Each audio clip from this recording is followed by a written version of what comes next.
नहीं गावा साधन धाम मोक्ष कर द्वारा पाए न जही परलोक सवारा। भगवान श्री राम कहते बड़े भाग मानुष तन पावा, बड़े भाग से यह मनुष्य का शरीर मिला है। कभी हम लोग ख्याल करते हैं इस बात को, जो बड़े भाग से मनुष्य का शरीर मिला है। शरीर तो सबका है, शरीर सबका है। कुत्ता का भी शरीर है, बिल्ली का भी शरीर है, मछली का भी शरीर है, मुर्गा का भी शरीर, सबको शरीर है ना। परमात्मा ने सबको शरीर दिया है, लेकिन उस शरीर वाले को क्या कष्ट है देखेंगे। मुर्गा को जो मारने वाला होता है ना, जब मुर्गा जब देख लेता है वो मारेगा तो भागता है, खदेड़ के लोग पकड़ता है। खदेड़ के जब पकड़ता है तो लोग भी इतना कसाई है तो एक ही बार गला काट दे बेचारे का, कुछ कम कष्ट होगा। कष्ट तो होगा, कुछ कम होगा, लेकिन वैसा नहीं करता। वो पकड़ा, अब बेचारा निरीह प्राणी कमजोर है, शरीर तो उसका भी है लेकिन थोड़ा कमजोर है, तो उसका पंख पकड़ के खींचना शुरू करता है। जिंदे आपके बाल पंख को खींचना शुरू करे तो आपको कैसा लगेगा, दर्द होगा कि नहीं होगा? अगर बाल खींच ले तो लोग छटपटाएगा। अब मुर्गा को जब पकड़ता है, उसका खींचता है पंख को, तो कष्ट नहीं होता होगा। कितना व्याकुल होता होगा, कितना उनको दुख होता होगा, जरा विचार कीजिए। इस पर कभी सोचे हैं? लेकिन इस पर हम लोग नहीं सोचे हैं। लेकिन संत जो होते हैं ना, जिनका संस्कार होता है, वो सोचता है। एक बार एक संत हुए दक्षिण भारत में, उनका नाम था संत नामदेव। तो छोटा था, लेकिन संस्कार कहा गया, जो बच्चा रहता है होनार वीरवान के होत चिकनी पात, जो बच्चे से उनका संस्कार अलग होने लगता है। तो उनका नाम था रामू। बाद में उसका नाम जो रखा गया, संत जो नामदेव रखा गया, तो बच्चे में उसको रामू रामू भी कहता था, नामदेव। तो बेचारा जब छोटा था तो उनकी माँ लोग को कभी कभी बच्चे को शरीर में खुजली होता है ना, जब खुजली हो जाता है तो लोग एक वृक्ष है उसका छाल लोग काट के लाता है, और उसके जब काढ़ा बनता है तो शरीर का रोग ठीक होता है। तो माँ कहते रामू बेटा जाओ तो वो वृक्ष का गुलचन कहते हैं उसको, बाघाट में है उसका वृक्ष बड़ा मोटा, कहा उसका गुलचन का छाल लेते आना बेटा, जाओ तो काढ़ा बना देंगे। माँ न है, माँ का हृदय बड़ा पवित्र होता है। तो गए काटने के लिए, तो हाथ में लिया कुल्हाड़ी, छोटा कुल्हाड़ी जो होता है, कुल्हाड़ी को बड़का होता है, टेंगाड़ी जिसको कहते हैं छोटा होता है, तो छोटा लेके गया काटने के लिए। तो जा रहा बच्चा है, मन में हो रहा है बेचारे का चमड़ा छिलेंगे, कितना कष्ट होगा। वृक्ष में है तो जड़, लेकिन उसमें भी तो जीव है, उसको छिलेंगे दुख नहीं होगा। सब सोचते इस बात को, सब नहीं सोचता। जिसका संस्कार उत्तम हो वही सोचता है। उसके मन में हो रहा है उसको छिलेंगे चमड़ा तो कितना दुख होगा, उसमें भी खून निकलेगा। तो जाते जाते वृक्ष नदी अब मारता उस पर, तो मन में अच्छा वृक्ष को कष्ट होता है कि नहीं। अगर हम अपने पैर पर मार के देखें, जो हमारा चमड़ा निकलेगा तो कष्ट होता है कि नहीं। अब अपने पांव पर कुल्हाड़ी मार दिया, जैसे मारा ना तो खून निकलने लगा, चमड़ा से खींचा थोड़ा सा तो कष्ट तो हुआ, दर्द हुआ।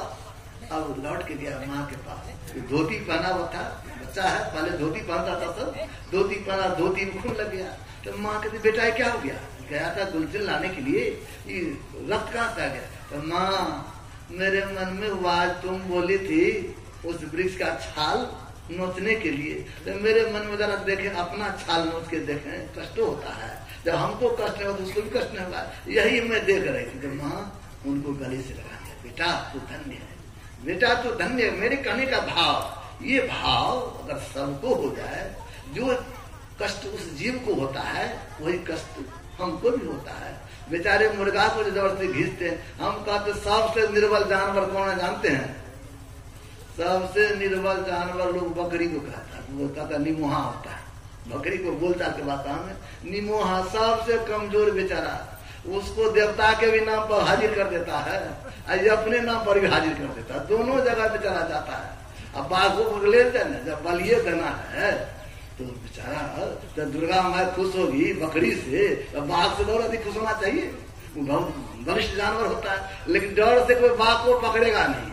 अब बकरी बेचारी कमजोर है तो कान पर घींच के लेकर चला जाएगा। तो जरा विचार करें, उनके साथ जो व्यवहार होता है, अभी आप मनुष्य हैं, आपको मनुष्य का शरीर मिला है, वही भगवान श्री राम कहते हैं आपको इतना देव दुर्लभ तन मिला है, अगर आप परमात्मा भजन नहीं करेंगे तो हो सकता है उसी शरीर में अगर जाना पड़ जाए तो कितना कष्ट होगा, कितना दुख होगा, कितनी व्याकुलता बढ़ेगी। इसीलिए भगवान श्री राम कहते हैं ये जो मनुष्य का शरीर है बड़ा उत्तम शरीर है।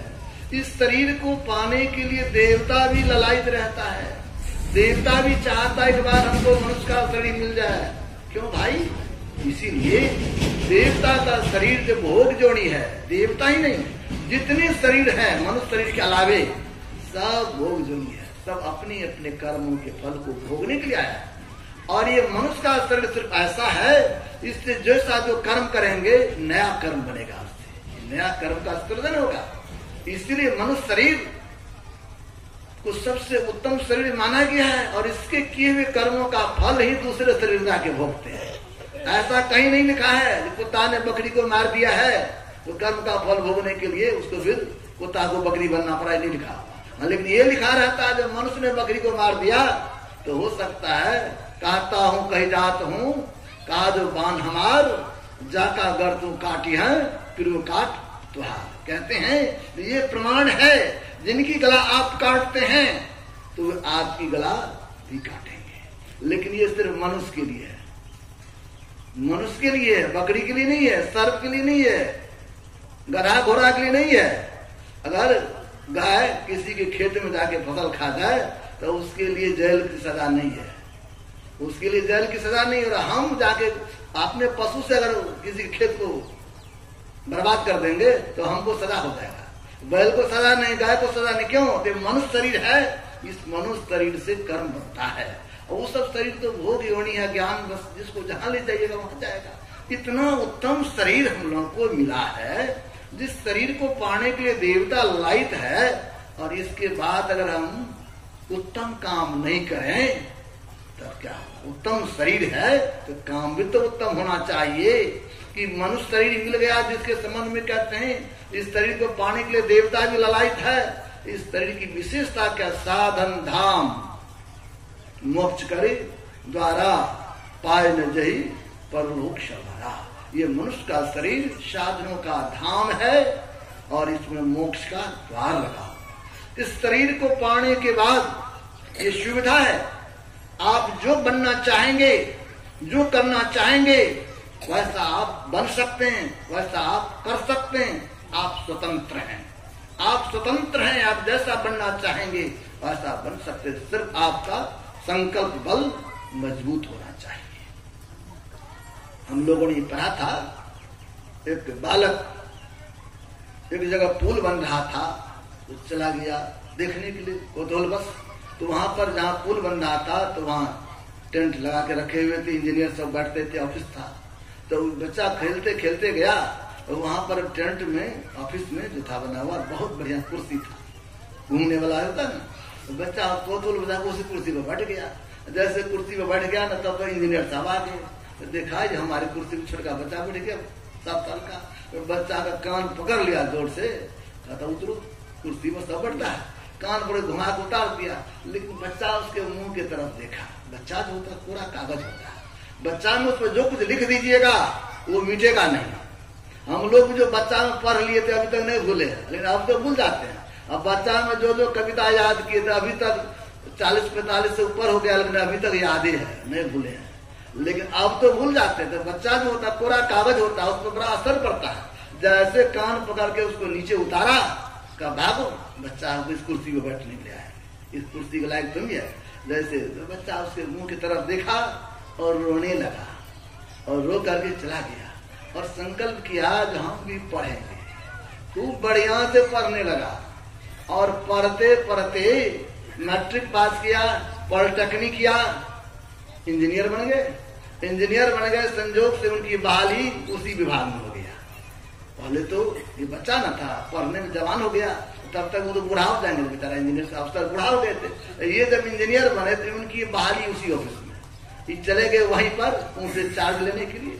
वो चार्ज दिए अब चार्ज देने के बाद जो इंजीनियर साहब जा रहे थे अफसर, जो आए तो उसको हाथ पकड़ से बैठाएंगे ना, एक स्वाभाविक बात है। जैसे उसको बैठाने लगा तो कहते आप हमको पहचानते हैं?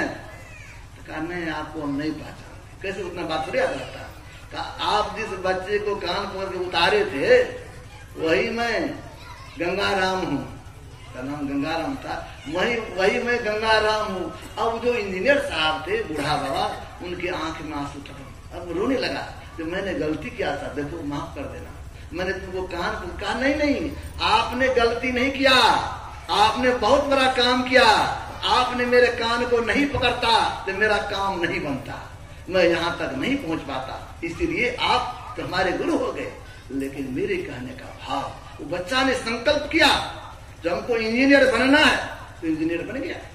उसी तरह जो मनुष्य शरीर है, इस शरीर से आप जो बनना चाहेंगे वो बन सकते हैं। हमारे पूज्यपाद महर्षि संत से साई स्वामी जी महाराज कहा करते हैं, देखिए ऑफिस में चपरासी भी मनुष्य हैं और अफसर भी, कलेक्टर साहब भी मनुष्य है, अलग है, दोनों मनुष्य है, लेकिन मनुष्य में अंतर है। ये मनुष्य अपने आप को चपरासी बनाने के लायक बनाया तो चपरासी बन गया, वो अपने आप को कलेक्टर बनाने के लायक बनाया तो कलेक्टर बन गया। तो मतलब जो जैसे अपने आप को बनाया वैसा बन गया। उसी तरह मनुष्य शरीर है, अगर आप चाहेंगे तो देवता बन सकते हैं, आप देवता बन सकते हैं। आप चाहेंगे तो परमात्मा भजन करेंगे तो जानब तुम ही हो जाए, उस परमात्मा को जानकर आप परमात्मा हो जाइएगा। इस मनुष्य शरीर की विशेषता है। लेकिन जो शरीर देव दुर्लभ है, इस शरीर को प्राप्त किया है और इस शरीर को पाने के बाद हमें क्या करना चाहिए? तो भगवान श्री राम ने बात कही, यही तन कर फल विषय न भाई, स्वर्ग और स्वल्प अंत दुखदाई। कहते इस शरीर को प्राप्त करने का फल विषय को भोगना नहीं है। ये विषय क्या है? रूप है, रस है, गंध है, स्पर्श है।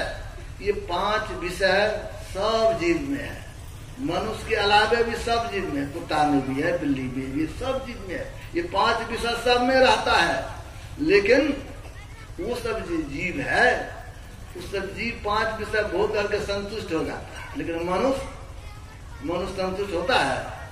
मनुष्य को खूब खिला दीजिए, फिर खिला दीजिए, कुछ देर बाद कहिए बाबू साहब चलिए तो फला जगह निमंत्रण जाना होगा, तो वहां जाके बैठ के खा ले। और गाय को दीजिए, गाय को खोल दीजिए, गाय जब भर पेट खा के आ जाएगी तो लौट के घर आ जाती है। अब मनुष्य लौटना नहीं जानता जल्दी। अगर मनुष्य को भगवान ने गलती कर दिया, पेट पर अगर बैग बना देता तो उधर से 2-4 लड्डू उसमें रख लेता, तो बादों में खाएंगे। तो मतलब ये जो मनुष्य का हाल है। पशु देखिए कितना संतुष्ट है, जितना मिला फिर चल दिया। लेकिन मनुष्य के साथ ये बात नहीं, और चाहिए, विषय भोग है तो खूब चाहिए। एक बहुत बड़े विद्वान हुए, बहुत बड़े अच्छे राजा हुए, उसका नाम आप लोग जानते हैं यजाति। बड़े अच्छे राजा थे, बड़े प्रतापी राजा थे। कथा लंबी उधर में नहीं जाऊंगा। यजाति जो थे उनको साप मिल गया, साप के कारण बेचारे बूढ़े हो गए। जब बूढ़े हो गए तो यजाति की जो पत्नी थी वो रोने लगी, जो बूढ़ा हो गया। स्वाभाविक पत्नी रोएगी। तो श्राप कौन दिया था? श्राप कोई दूसरा ने, ससुरे साहब श्राप दे दिया। उनके ससुर साहब ने श्राप दिया। तो बाद में जो रोके कहती है, देखिए श्राप तो उनको दे दिए, ठीक है, लेकिन बूढ़ा हो जाए दुख तो हम ही को होगा, इसलिए बाबूजी कोई गुंजाइश है तो फिर उसको जवान कर दीजिए। तो अब तो मैं कह दिया तो बूढ़े होंगे। हाँ, एक बात है, अगर कोई उसको जवानी दे दे, अपने बेटा सबसे जाके मांगे, कोई जवानी दे दे तो फिर जवान हो जाएगा। तो गए बेटा सबसे मांगने के लिए, सब बेटा सब कहे आप बूढ़ा हो गए, इतना विषय भोगते या फिर जवान बनना चाहते हैं, जाइए ना भगवान का भजन कीजिए ना, अब क्या जरूरत है आपको। अब कोई देना नहीं चाह, लेकिन एक लड़का था, बड़ा ज्ञाकारी था, उनके पास गया तो कहा पिताजी ये शरीर तो आपका ही दिया हुआ है ना, आप इसका जैसा उपयोग करना चाहिए कीजिए ना, आप जवानी लीजिए कि हमारा प्राण मांगे मैं दे दूंगा। वो अपना जवानी दे दिया तो वो बेचारा जवान हो गया। वही जब पिताजी खुश हुए, बहुत जवानी को भोगा, विषय को भोगा, अंत में फिर तो जंगल चले गए और उसी पुत्र को राजा बना दिया। वही पुत्र राजा बन गए। तो मेरे कहने का भाव, और अंत में उनको लिखना पड़ा, उन्होंने लिखा क्या भोगा भोगों को हमने, भोग ही मुझको भोग लिया, तृष्णा तू न हुई बूढ़ी, मैं ही बूढ़ा हो गया। उनको लिखना पड़ा। इसी को गोस्वामी तुलसीदास जी महाराज कहते हैं, बुझे न काम अग्नि तुलसी, विषय भोग बहु घीते। कहते हैं अगर घी है और आग है तो आप आग को बुझाना चाहते हैं तो घी फेंक दीजिए, पानी जैसा तरल चीज है तो बुझ जाएगा? नहीं बुझेगा, और भभक के जल जाएगा। उसी तरह ये जो विषय है, विषय को भोगने से भोग की समाप्ति नहीं होगी। इसीलिए संतों ने कहा विषय है विष के तुल्य है। इसीलिए भगवान श्री राम ने भी कहा यही तन कर फल विषय न भाई, स्वर्ग स्वल्प अंत दुखदाई। इस तरह विषय का भोगना, रूप रस गंध स्पर्श और शब्द, ये मनुष्य शरीर के लिए उचित नहीं है। ये तो सब शरीर में होगा। तब क्या करें? तो निर्विषय तत्व की तरफ चले। निर्विषय तत्व को प्राप्त करना है, और निर्विषय तत्व प्राप्त करना चाहते तो कैसे प्राप्त होगा?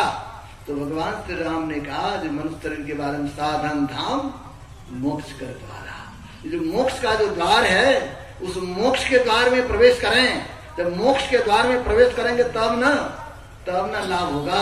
वही मोक्ष के द्वार में प्रवेश करना, जिसको भगवान श्री राम ने मोक्ष का द्वार कहा, उसी को हमारे गुरुदेव कहते हैं दशम द्वार। उसी को हमारे गुरुदेव तन नव द्वार हो रामा, अति मलिन ठामा त्यागी चरु दशम द्वार। उसी को दसवां द्वार कहा गया, उसी को सुषमना कहा गया, उसी को शहरक कहा गया, उसी को आज्ञा चक्र कहा गया, उसी को छठा चक्र कहा गया। तो दरअसल में उसी को सुषमना कहा गया। तो उसमें प्रवेश करना तो मोक्ष के द्वार में प्रवेश करना है।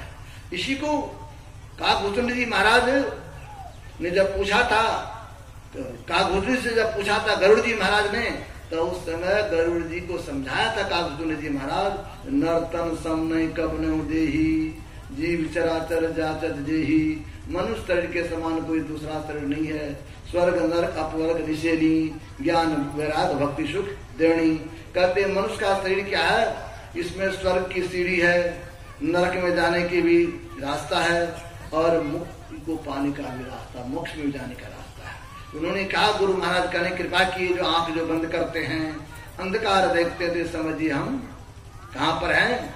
तो नरक के द्वार पर है। जब आंख बंद करते हैं, अंधकार है, तो नरक के द्वार पर है। और सदगुरु से अंतर साधना की विधि जानकर अंतर साधना करेंगे, अंतर में चलेंगे, अंधकार के पट को पार करेंगे, प्रकाश में चले गए। जब प्रकाश में चले गए तो समझिए हम स्वर्ग के द्वार पर खड़े हैं। और कहीं उसी में शब्द मिल जाए, शब्द को ग्रहण कर लिया, तब समझिए हम मोक्ष के द्वार पर खड़े हैं। ये तीनों रास्ता हमारे अंदर है। जिधर आप जाना चाहें उधर आप जा सकते हैं। इसी को पाके पुराण में कहा गया, इस मनुष्य के शरीर में रास्ता है। आप चाहें तो जन्नत में जा सकते हैं। जन्नत कहते हैं स्वर्ग को, जिसको हम लोग कहते हैं, वो लोग जन्नत कहता है। आप जन्नत में जा सकते हैं। इसी शरीर में रास्ता है, आप जहन्नुम में जा सकते हैं, जिसको दोजख कहा गया, नरक कहा गया। इसी शरीर में रास्ता है, जिसको हम लोग मोक्ष कहते हैं, वो लोग निजात कहता है। आप निजात में जा सकते हैं। और बाइबल में कहा गया, इसी शरीर में वो रास्ता है, आप चाहें तो हेल में जा सकते हैं। हेल कहते हैं नरक को, हेल में जा सकते हैं। आप चाहें तो हेवन में जा सकते हैं, स्वर्ग में जा सकते हैं, या नहीं तो फिर सेलिब्रेशन को प्राप्त कर सकते हैं। बात तो जितने संत एक ही बात कहते हैं, लेकिन भाषा सबका अलग अलग है। भाषांतर है लेकिन तत्वांतर नहीं है। सबका कहने का उद्देश्य यही है, अपने अंतर में चलिए। जो कोई अपने अंतर में चलते हैं तो उस प्रभु को प्राप्त करते हैं। उस प्रभु को प्राप्त करने का मार्ग इसी मनुष्य के शरीर में है। और सब शरीर में मोक्ष का द्वार नहीं है। देवता के शरीर में मोक्ष का द्वार नहीं है, सिर्फ मनुष्य के शरीर में ही मोक्ष का द्वार है। इसीलिए इस मनुष्य शरीर की विशेषता है। देवता इसलिए चाहता जो हमको भी एक बार मनुष्य का शरीर मिल जाए। लेकिन उस मोक्ष के द्वार में प्रवेश करेंगे तो मोक्ष के द्वार में कैसे प्रवेश होगा? इसके लिए हमारे संतों ने कहा, मोक्ष के द्वार में प्रवेश करना चाहते हैं तो कैसे मोक्ष के द्वार में प्रवेश करेंगे? तो बिन दया संतन की में ही जानना इस राह को, होता नहीं हुआ नहीं हो नारा है नहीं। जब तक संत के शरण में नहीं जाएंगे, गुरु के चरण में नहीं जाएंगे, तो मोक्ष के द्वार का पता नहीं लगेगा। इसलिए संत के शरण में जाने की आवश्यकता है। वे बताते हैं उस रास्ते को बताएंगे तब तो चलेंगे। वो रास्ता किधर है? तो हमारे गुरुदेव को अद्भुत अंतर की डगरिया, जहाँ पर चल के प्रभु मिलते। वो डगर कहीं बाहर नहीं है, मोक्ष का द्वार सबके अंदर में वो अद्भुत डगर है। उस डगर पर पहुंच जाएंगे तो दाता सतगुरु धन्य धन्य जो राह लखा देते। जो संत शब्द को दाता है वो इस रास्ते को बताते हैं, तो उस रास्ते में लोग प्रवेश करते हैं। इसलिए जो मोक्ष का द्वार है वो कहीं बाहर नहीं है, वो हम लोगों के अंदर में है। इसलिए मोक्ष के द्वार में प्रवेश करना है। इसके लिए जब तक संत सद्गुरु के चरण पर नहीं जाएंगे तो मोक्ष के रास्ते में प्रवेश नहीं कर पाएंगे। गुरु की बड़ी आवश्यकता है। हमारी आराध्य देव कहने कृपा किए, उनकी वाणी में आया है, बिना गुरु की कृपा पाए नहीं जीवन उधारा है। फंसी श्रुति आय जम फांसी अयन सुधी आपनी नासी, भई भव शोक की बासी कठिन जाते उधारा है। जब तक गुरु के चरण में नहीं जाएंगे उस रास्ते को नहीं समझ पाएंगे। ये जो मनुष्य का शरीर मिला है, इतना उत्तम शरीर है, इस शरीर को प्राप्त करने के बाद इसमें क्या करना चाहिए? खाना पीना सो जाना, ये तो काम है पशु समाना जी। ये खाना पीना सो जाना, इतना काम तो पशु भी करता है और उतना ही काम हम लोग भी करते हैं। तब इस शरीर की क्या उपाय देता रहा? क्या रहा? एक संत है आनंद स्वामी काशी में, उनके पास एक युवक गया। कहते हैं बेटा क्या करते हो? कहा बेटा, कहता बाबा मैं बहुत बड़ा रोजगार करता हूँ। बहुत बड़ा क्या रोजगार करते हो? तो बाबा पैसा कमाते हैं। तो पैसा क्यों कमाते हैं? तो पैसा कमाते हैं तो खाने पीने के लिए, बढ़िया से खाएंगे पिएंगे। तो कहा बेटा पैसा कमाते हो सुख से रहने के लिए, खाने पीने के लिए, तो खाते पीते क्यों? कहा बाबा ये भी पूछने की बात है, खाएंगे पिएंगे नहीं तो बचेंगे, मर ही न जाएंगे, तो जीने के लिए खाते हैं। तो हाँ ये बात तो ठीक कहा बेटा, खाते हो काहे? तो जीने के लिए। एक बात अंतिम मैं पूछना चाहता हूँ, जीते हो क्यों? किसी को पूछे तो खाते क्यों? तो सब आदमी कहेंगे जीने के लिए खाते हैं। अगर नहीं खाएंगे तो मर न जाएंगे। अब तुरंत उल्टा के पूछ दे तो जीते हो क्यों? तो कहेंगे खाने के लिए जीते हैं। कोई नहीं कहेगा वो खाने के लिए जीते, लेकिन करते हैं हम लोग क्या, किस लिए जीते हैं? अपने हृदय पर हथेली रखिए। तो अगर भगवान का भजन नहीं करते हैं, शुभ कर्म नहीं करते हैं, तो क्यों खाते हैं, क्यों जीते हैं? जीना क्यों? जीना बेकार न हो जाएगा। काहे जीते हैं? खाने के लिए। खाता तो कुत्ता भी, बिल्ली भी, गाय भी खाती है, लेकिन उनका खाना सिर्फ यहीं तक रहा, खाना पकाना। और मनुष्य भी वही सिर्फ करे, खाना क्या काम रहा? तो मनुष्य का जो जीवन है, जो मनुष्य का शरीर मिला है, तो हमारे संत पलटू साहब ने अच्छा कहा, मनुष्य का शरीर मिला तो क्या करो? तो भजन आतुरी कीजिए और बात में देर, और बात में देर, जगत में जीवन थोड़ा, मानुष तन धन जात गोर धरी करो निहोरा, कांचे महल के बीच पवनिक पंछी रहता, 10 दरवाजा खुला उड़न को नित्युटी चाहता, बज ली जाए भगवान भल याही में आपना, आवागमन मिटी जाए छूटे जन्म की कल्पना, पलटू अटकन कीजिए 84 घर फेर, भजन आतुरी कीजिए और बात में देर। कहते हैं और बात में देर हो तो कोई बात नहीं है, लेकिन भजन में देर नहीं होना चाहिए। अगर भजन में देर करते हैं तो फिर हो सकता 84 लाख योनि में जाना पड़ेगा। संत कबीर साहब ने कहा, लाख 84 भरम के पौपे अटके आए, अब की पासा ना पड़े तो फिर 84 जाए।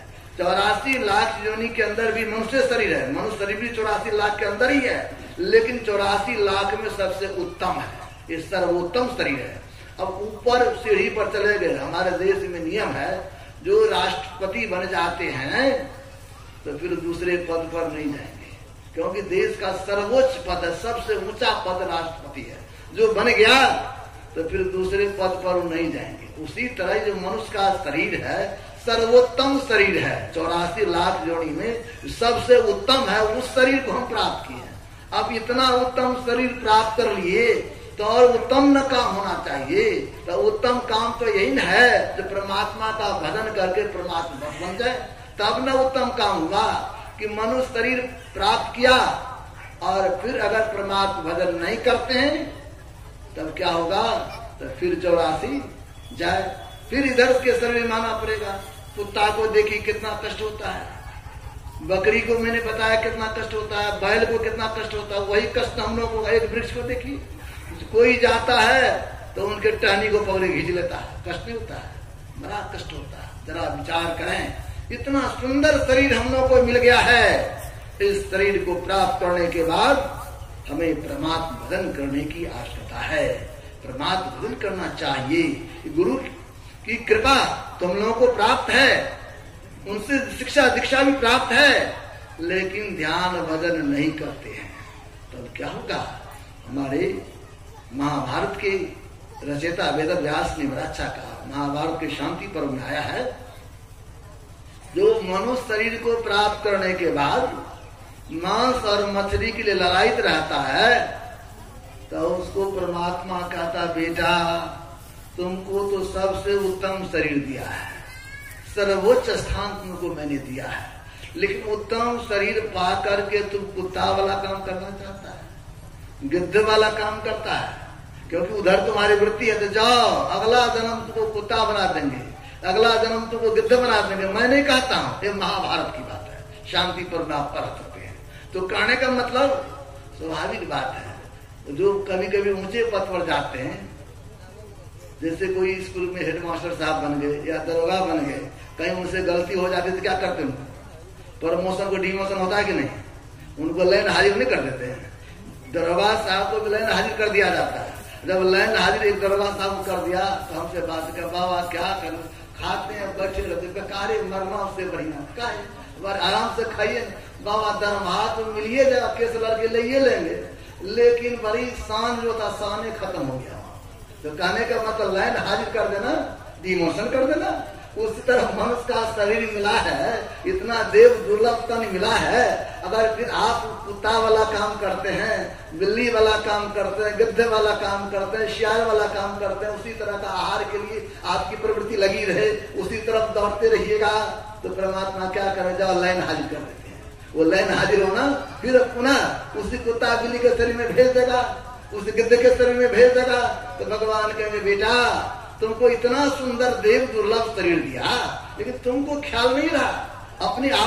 अपने आत्म गौरव का तो ख्याल रहना चाहिए। इतना उत्तम शरीर मिला, लेकिन शरीर को पाने के बाद भी तुम जो कुत्ता जो खाता है, गिद्ध जो खाता है, उसके लिए तुम ललायित रहते हो।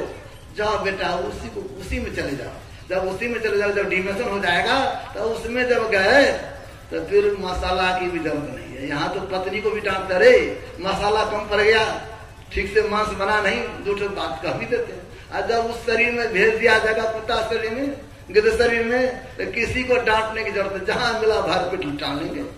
तो कहीं गलती से अगर उस शरीर में चले जाए तो क्या दुख होगा? इसलिए इतना उत्तम शरीर मिला है मनुष्य शरीर, तो इस शरीर को पाने के बाद काम भी तो उत्तम होना चाहिए। इतना उत्तम शरीर, तो काम भी इसका उत्तम होना चाहिए। और सबसे उत्तम काम है परमात्मा भजन करना। इससे बढ़कर और दुनिया में कोई काम है ही नहीं। इसलिए परमात्मा भजन कीजिए, सुमरन भजन कीजिए। सुमरन भजन कीजिएगा तो आपका जीवन धन्य होगा, आपका जीवन महत्वपूर्ण बढ़ेगा। मनुष्य का शरीर मिला है, और मनुष्य का शरीर मिला है तो हम लोगों का एक कर्तव्य बनता है, संत सदगुरु के शरणाश्रित होकर उनसे शिक्षा दीक्षा लेकर अंतर साधना करें। और जब अंतर साधना करेंगे तब तो हमारा जीवन सफल होगा, तब हमारा जीवन उत्तम होगा।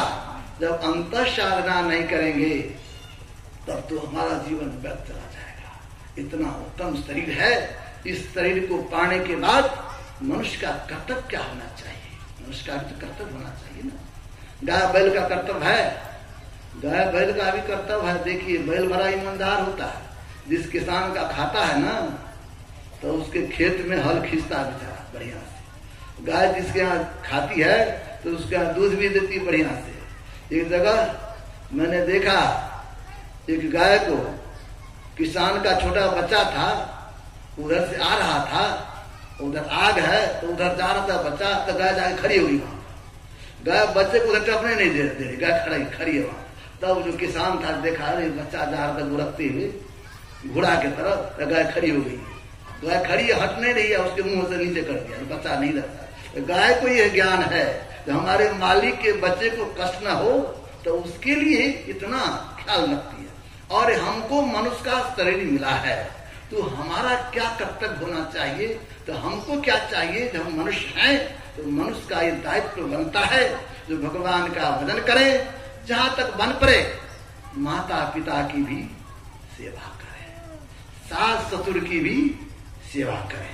लेकिन हम लोग आजकल हमारी संस्कृति इतनी ह्रास की तरफ जा रही है, जो माता पिता की सेवा नहीं करते हैं।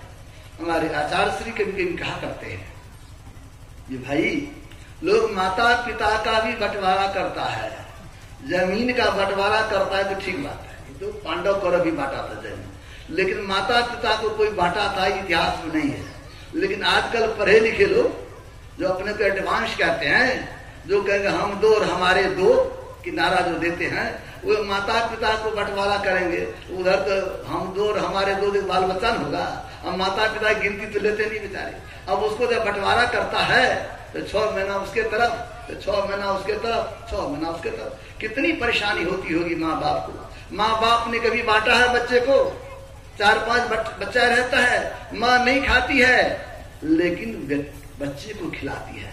पिताजी कपड़ा नहीं पहनते हैं, लेकिन जाड़ा का समय है, अपने फटा हुआ कपड़ा है, लेकिन बेटा को बढ़िया स्वेटर ला के दे देगा जिसको जाड़ा नहीं लगे। अब कितना ख्याल रखता है माता पिता, बच्चे का कितना ख्याल रखता है।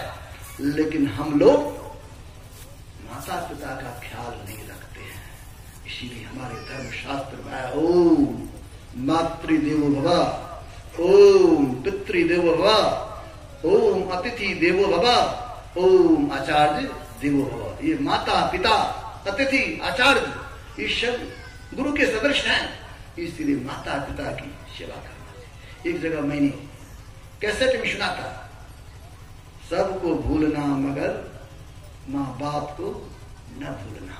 कह रहा था सबको भूलना मगर माँ बाप को न भूलना। लेकिन आज ऐसी संस्कृति हो गई है, लोग माँ बाप को भी भूल जाते हैं, माँ बाप को भूल जाते हैं। ऐसा नहीं करें। आप अपने माता पिता को भूलते हैं, आपकी संतान भी आपको माफ नहीं करेगा, वो भी जरूर आपको भूलेगा।